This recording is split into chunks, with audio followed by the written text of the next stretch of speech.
Excelentíssimo senhor senador Paulo Bauer, excelentíssimo senhor senador Ricardo Ferraço, membros da mesa, é com muito prazer e com muito orgulho que agradeço, em primeiro lugar, o convite estendido à FEBRABAN para compor essa mesa de debates.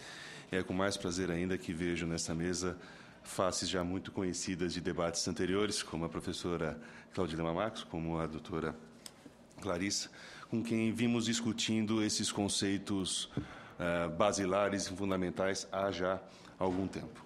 Eu gostaria de começar fazendo eco aqui às palavras da professora Cláudia Lima Marques, dizendo, em primeiro lugar, que a FEBRABAN apoia este projeto. Algumas alterações de melhoria, talvez até de redação, para nós são essenciais, mas os conceitos básicos, a parte principiológica e, mais importante do que isso, o momento em que esse projeto se encaixa são, no nosso entender, essenciais, e o projeto é temporâneo e talvez se mais demorado se tornasse extemporâneo e poderia gerar alguns outros tipos de externalidades e custos para o mercado financeiro. Digo isso porque, para nós, é muito importante que exista um marco legislativo da oferta de crédito. Esse marco hoje não existe, ainda não existe. E isso gera discrepância dentro das atuações dos diversos bancos e dos diversos agentes de crédito da nossa economia.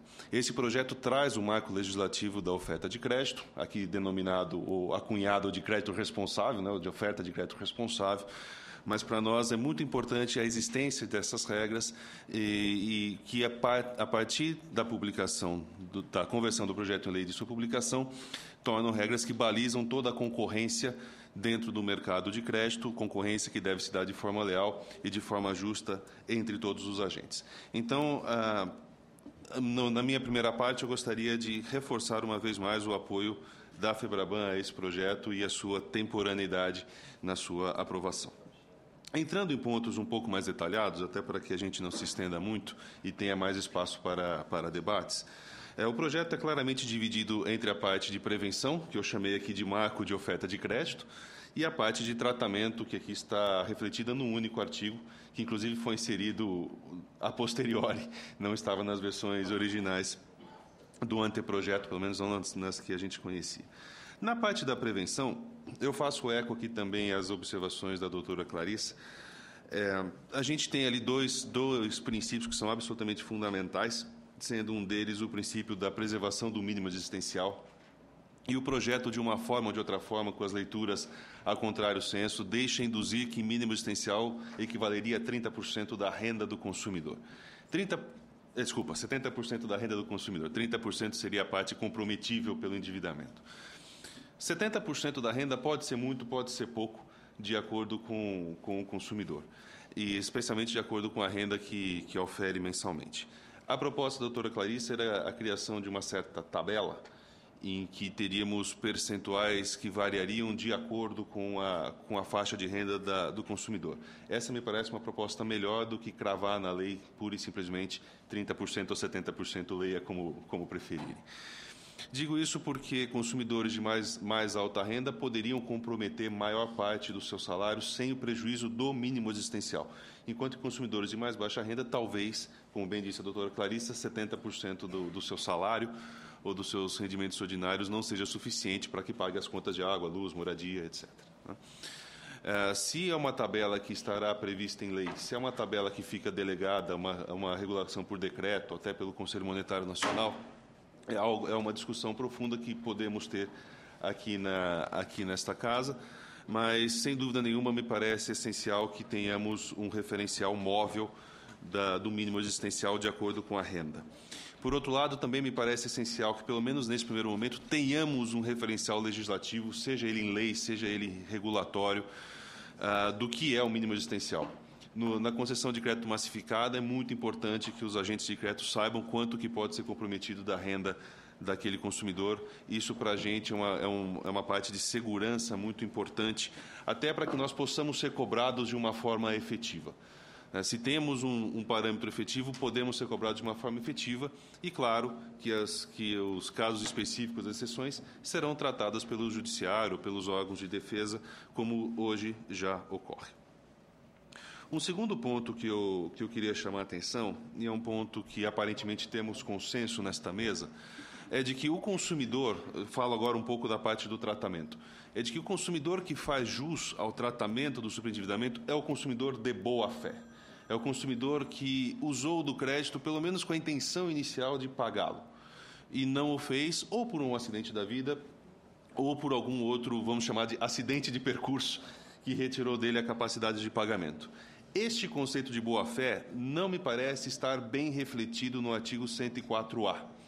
Então, me parece que a gente poderia ter um adendo ou talvez alguma modificação de redação no artigo 104A para deixar claro que estamos aqui falando do consumidor de boa-fé. A boa-fé fica apenas entre aspas, mas como um princípio geral informativo, mas parece que este parágrafo primeiro poderia ser melhor escrito se retirado, por exemplo, esta questão da inexistência de bens livres e suficientes e trocando por um parâmetro de boa-fé. Não me parece que isso prejudique de forma nenhuma a intenção do texto e a intenção do projeto e deixa mais claro que o consumidor deveria estar de boa-fé. Um terceiro ponto muito nevrálgico que eu gostaria de trazer e que se refere diretamente ao equilíbrio econômico-financeiro da relação é um ponto já discutido exaustivamente com a professora Cláudia e com a doutora Clarice, que diz respeito aos contratos conexos. Mais especificamente, diz respeito ao artigo 54E do projeto. Estamos de acordo, como FEBRABAN, com o artigo 54E.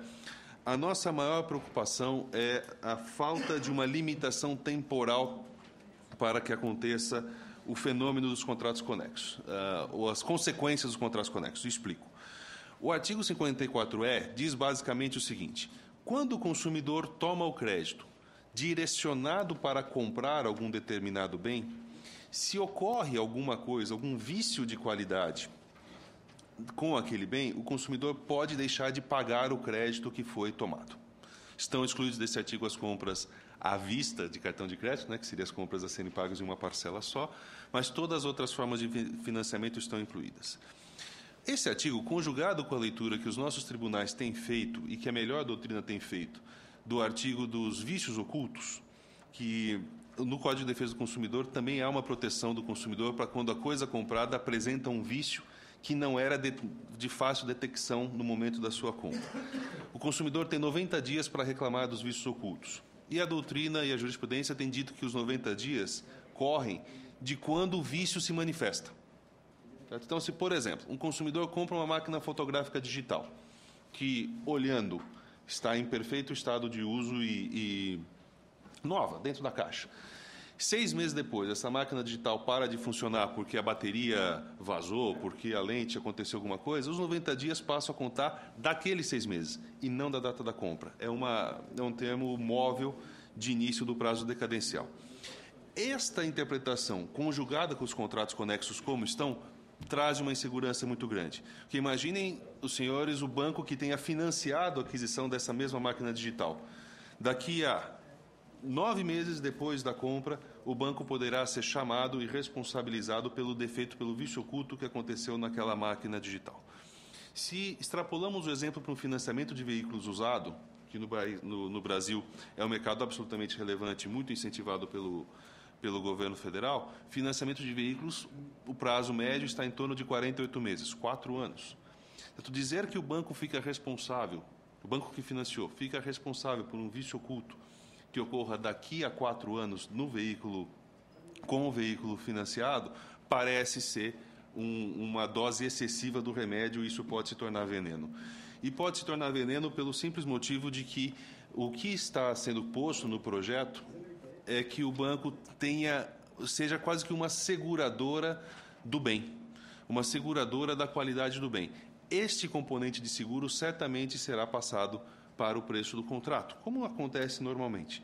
Por isso, a minha observação é no sentido de que a existência dos contratos conexos está presente na doutrina e na legislação internacional. Entendemos, como bem disse a professora Cláudia, que o contrato de crédito é um instrumento para o consumo, uma antecipação de renda, vamos chamar assim, uma antecipação do consumo. Entendemos razoável que as instituições financeiras, por algum período de tempo, garantam que sejam corresponsáveis, vamos dizer assim, pela qualidade do produto adquirido com o crédito, só não nos parece razoável que a instituição financeira, a instituição financiante, na verdade, seja responsável por toda a vida útil daquele produto e pode levar às distorções que eu acabei de dizer.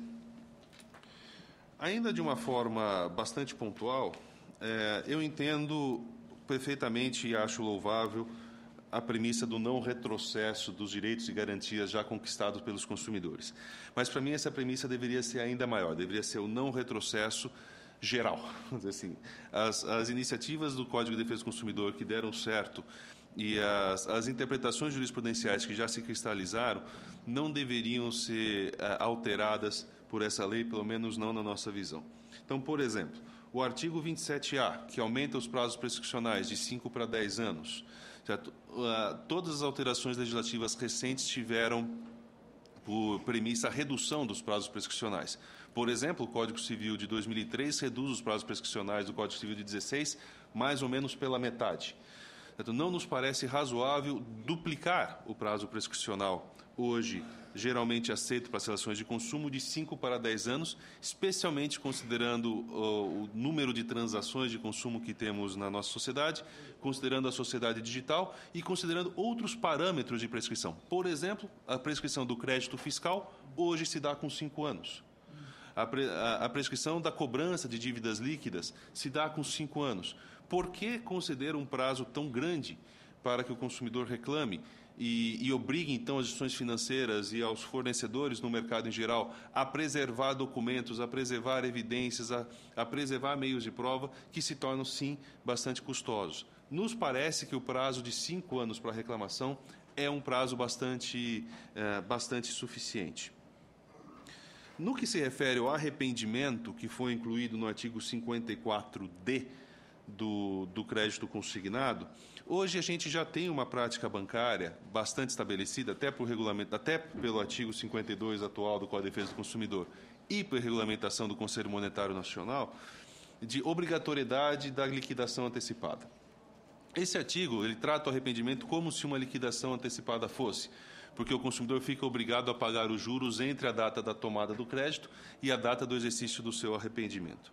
E essa regra cria um certo formulário de arrependimento, até me parece bastante inspirado na experiência francesa, mas que, com toda a licença, me parece que não ataca o ponto nevrálgico da questão da liquidação antecipada / arrependimento. Da nossa experiência, e falando bastante com o PROCONS, com a Senacom, com o DPDC, não me parece que o consumidor tenha dificuldade em manifestar a sua intenção de liquidar antecipadamente. Ele o faz na central de atendimento, pela internet, não há essa dificuldade. A dificuldade que o consumidor enfrenta hoje é de obter o boleto para pagamento, um meio de liquidação antecipada. A gente vê acontecer um sem número de reclamações. Não sei se também é essa experiência da Defensoria Pública do Rio de Janeiro, de consumidores que manifestaram sua vontade de liquidar antecipadamente e a eles não é entregue, não é franqueado o boleto, que é a forma que ele vai concretizar o pagamento antecipado.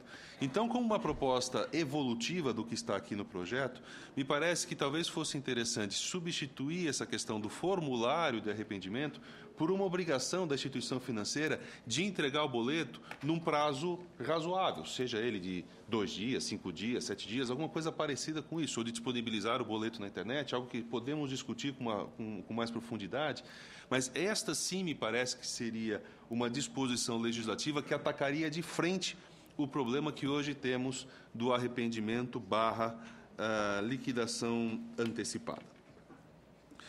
Uma outra preocupação pontual que eu gostaria de trazer é o que ficou redigido no artigo 54D,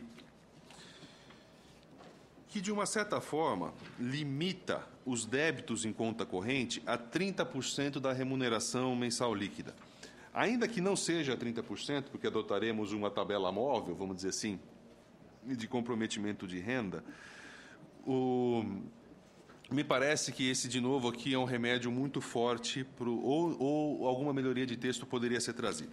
O artigo diz, basicamente, que é garantido ao consumidor que os débitos que são feitos em sua remuneração não ultrapassam 30% da sua remuneração. Esse 30%, de novo, pode ser qualquer outro número e, certamente, pelo que eu vi no nosso debate, será um número escalável conforme a renda da pessoa. Mas, de todo modo, quando o artigo diz o seguinte: envolva autorização prévia do consumidor para débito direto em conta bancária, aqui estão envolvidas as contas bancárias, possivelmente que sequer recebem crédito de salário. Então, de duas, uma. Ou a gente fica com a parte final do artigo, que diz consignação em folha de pagamento, ou qualquer outra forma que implique cessão reserva de parte da remuneração, e aqui está abrangido o débito na conta em que ele recebe o salário propriamente dito, ou a gente deixa claro que é o débito direto na conta em que ele recebe o salário propriamente dito. Porque se ele tem uma segunda conta bancária, se ele tem uma conta em algum outro banco, e que não é o banco que ele recebe o salário, e ele combina com esse banco um débito de uma prestação maior do que 30% da sua renda, esse débito estaria automaticamente abrangido por esse artigo. E esse artigo, de novo, ele é binário, vamos dizer assim, ele é 0 ou 1. Não há aqui uma ponderação se um débito de 40% na conta bancária leva ou deixa de levar ao superendividamento. Então, parece que esse artigo 54D, na sua parte, no seu caput, poderia ser, de uma certa forma, melhorado para evitar qualquer tipo de distorção aqui. Por fim, existe um último dispositivo, que é o artigo 54G, que insere um novo rol de cláusulas abusivas, né? Eu gostaria de fazer dois comentários muito breves e muito pontuais.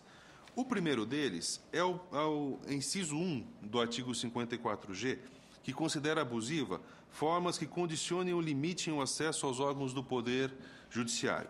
Eu entendo perfeitamente o que esta regra quer dizer, a intenção do legislador, mas, de uma certa forma, talvez ela possa conflitar com os anseios gerais, inclusive do próprio Poder Judiciário, de desjudicialização das demandas. Talvez a gente pudesse ter algum tipo de acordo coletivo em que o consumidor passasse necessariamente por uma conciliação extrajudicial e esse tipo de acordo constasse do contrato. Então, aqui é um item para reflexão que eu gostaria de deixar aqui para os senhores, se não estamos limitando demais ao dizer isso. Lembrando sempre que o Código de Defesa do Consumidor já traz como cláusula abusiva a imposição de arbitragem para o consumidor.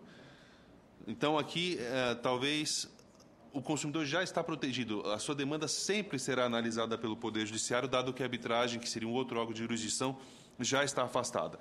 A questão é se deveríamos ter um artigo tão peremptório quanto esse, que levasse necessariamente ou induzisse a judicialização de todos os conflitos de consumo. E, por fim, e aqui encerro, o inciso 4º deste mesmo artigo traz uma regra que, de novo, é uma regra absolutamente de bom senso, é uma regra absolutamente razoável, mas que pode levar a uma consequência indesejável. A regra diz que considera-se abusiva a cláusula que permita o fornecedor alterar o contrato, unilateralmente, obviamente. Isso, de novo, parece muito razoável, isso, de novo, parece muito plausível. Entretanto, existem no mercado contratos de relação continuada. No mercado, existem dois tipos de contrato. Aqueles contratos que regem uma relação jurídica pontual. Então, por exemplo, financiamento de veículos. A pessoa, quando assina o contrato de financiamento, as regras daquele contrato se aplicam para aquele financiamento e apenas para aquele financiamento.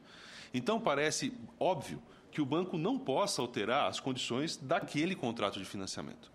No entanto, existem contratos que são de relação continuada. Por exemplo, o contrato de abertura de conta corrente. Por exemplo, o contrato de cartão de crédito. Esses contratos sofrem ingerência ao longo da sua vida, seja de inovações tecnológicas, seja de requisitos normativos, regulatórios. Então, pensem os senhores, por exemplo, alguém que abriu uma conta corrente na década de 70. O contrato de conta corrente da década de 70 nada dizia e nem poderia dizer sobre movimentações bancárias pela internet. Nada dizia e nem poderia dizer sobre cartão com chip, cartão de crédito. Então, o banco deveria poder disponibilizar para os seus clientes, nos contratos de relação continuada, alterações contratuais que pusessem esse contrato ao passo da nova realidade do mercado, sempre preservadas as relações existentes previamente. Então, o que eu quero dizer com isso? Imaginem os senhores o contrato de cartão de crédito. O contrato de cartão de crédito tem compras que já foram feitas e tem compras que o consumidor poderá ou não fazer. O banco não pode, de forma nenhuma, alterar o contrato para alterar o regramento, o regime das compras que já foram realizadas. Mas das compras futuras, parece razoável que o banco possa mudar o regulamento contratual, claro, com aviso prévio, claro, com tempo mínimo de adaptação para o consumidor, mas de forma a poder tornar aquele contrato um instrumento vivo. Senão, nós deveríamos ter aqui sempre recontratações massificadas a todo momento, o que geraria, sem dúvida nenhuma, um percalço muito grande para toda a indústria. E para finalizar, eu gostaria de dizer que, nesse contexto, que o contrato deveria ser visto como um processo que leva ao cumprimento, ao estabelecimento e ao cumprimento de obrigações. E, como tal, o contrato deveria ser visto como organismo, como algo vivo, como algo mutável conforme as condições do mercado e do tempo mudam. Portanto, alterar o contrato para relações futuras, que podem, inclusive, não acontecer, vejam, o consumidor não concordando com a alteração contratual, ele pode simplesmente negar aquela alteração contratual. E nenhum dano lhe será impingido por isso. Então, parece que esse tipo de flexibilização seria interessante para o nosso mercado. Incluir aqui na regra uma disposição sobre os contratos normativos ou sobre os contratos moldura, também conhecidos já na doutrina jurídica. Com isso, eu encerro aqui a minha participação, agradecendo uma vez mais a gentileza do convite e estando à disposição para debates futuros. Muito obrigado.